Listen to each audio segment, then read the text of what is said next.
wrong in New York. Now they've improved the left side of that offensive line substantially through free agency, through the draft. They've got a legitimate running game. You've got receivers that can create some problems. Odell looks like he's in the right mindset. This offense has a chance, I think, to be very good. And it's going to be also interesting to see the effect that Pat Schumer has on the offense as well. So I imagine this will be a really good year for Eli. So the guy that they could have drafted his replacement with, that pick, that's the guy that's the key to me for Eli this year, Saquon Barkley. Because you guys, both of you, and Chris and I were talking about this before the show, talk about the numbers game a lot when we're talking about the Dallas Cowboys, for example. That Dak's going to be facing a lot of 8-man fronts, which means he's going to have man-to-man coverage with his receivers. Can those guys beat it?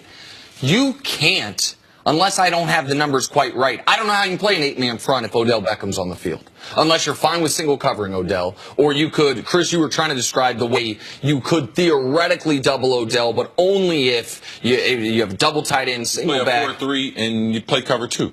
No, I'm saying with an 8-man front. Yes. Doubling Odell with an 8-man front is almost impossible. They could try on a certain downs, but very difficult. So if you're going to have to double Odell throughout the season, if Saquon can be the guy that a lot of people believe he is, which is a guy who, in a typical offense, would demand an 8-man front against him, well, now all of a sudden it's pick your poison with the Giants, and that sets Eli up to succeed. Because if the teams are really focused on slowing down Odell and really focus when they can on slowing down Saquon, you still have a guy that I think, Evan Ingram, they spent a first-round pick on him, is poised to have a big season. I like Sterling Shepard on the other side. Like, you have other guys that can still make plays, and they are going to have no attention paid to them. But I think it starts with Saquon. That Saquon instantly is the guy that we've seen these top 5 running backs be, where whether it's Gurley or Zeke, guys that the moment they step on the field as pros, they're like, oh, that's one of the best running backs in the league, and you have to account for him defensively. That's what I think can help Eli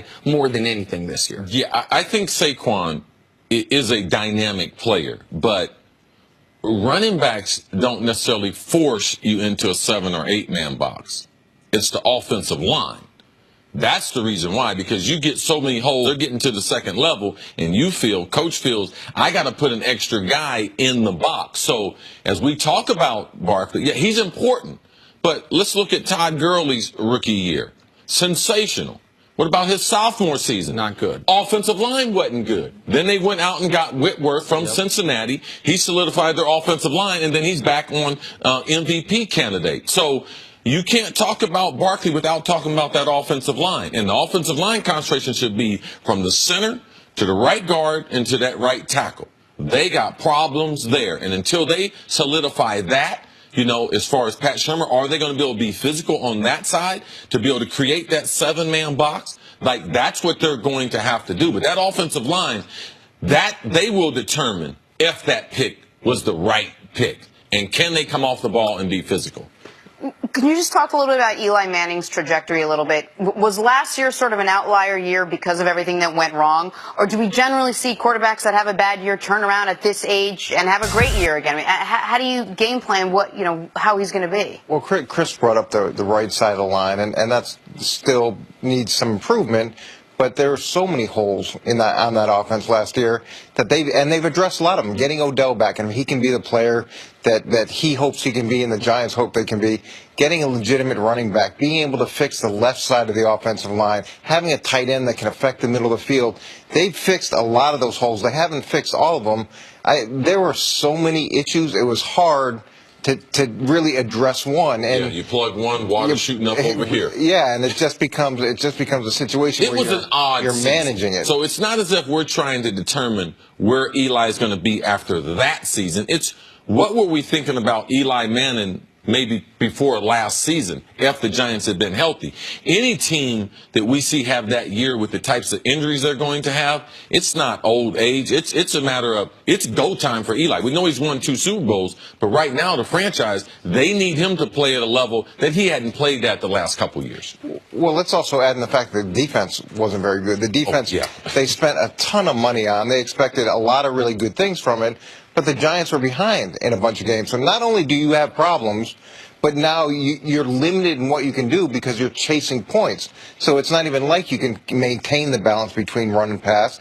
That was taken away in addition. So all those things combined really put him in a difficult spot. I would imagine you're going to get a much more realistic picture of where Eli is in his career this year than what we saw last year. I think we will as well. And no one can take away the 2 Super Bowls, and he might already have a minted gold jacket. I get all of that, but none of that helps him this season.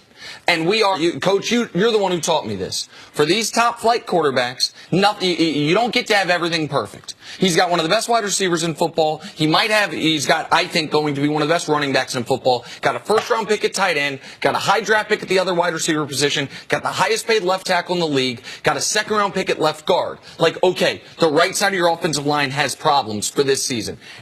Nobody's got the perfect offense. If this offense isn't dynamic, unless Saquon is not at all the guy we think he is, or they have the spate of injuries again, it's going to be on number 10. That doesn't change what he did against the Patriots in those 2 Super Bowls. But I think that's fair. Like, we've talked a lot about quarterbacks that are these top guys, but they need this, they need that. Eli's got nearly all of it. Like, they gave him the left tackle this year. They drafted the running back instead of fortifying the defense, trading back in the draft, drafting his replacement. Odell's back. I don't know of many quarterbacks in a better position to succeed going into a season than Eli Manning is. Well, you also have to look at the fact that it is a new offensive system, and he is working with a new philosophy and a new head coach. So there is going to be part of this, especially early in the season, where they're figuring out each other, and they're trying to understand what makes the other part work and what makes it work really well. So I would imagine early on there may be a few bumps, but you're right. He's gotten a lot of really positive things that he didn't have last year, and that's why I agree with you that we're going to get a picture of who Eli is at this point in his career with this group offensively. I think Eli is going to have like the comeback player of the year type season. Wow. Yeah. Well, I mean, Odell's going to get him 1,400 yards. That's going to get everything started. They're going to be able to run the football. Like, the Giants should be back. I like Evan Ingram, too. I think he's going to do a really good job. That's one of the next guys, too. Yeah, I think he's got a chance to have a breakout season. Yeah, okay. Oh, you know what? You All right, gotta scratch him off because I like him. That's off my fantasy team. Coach, stick around. Coming up, are the Cowboys setting up Dak Prescott to fail? That's next on First Things First. Coach, you playing fantasy with us this year? I'm playing with my kids.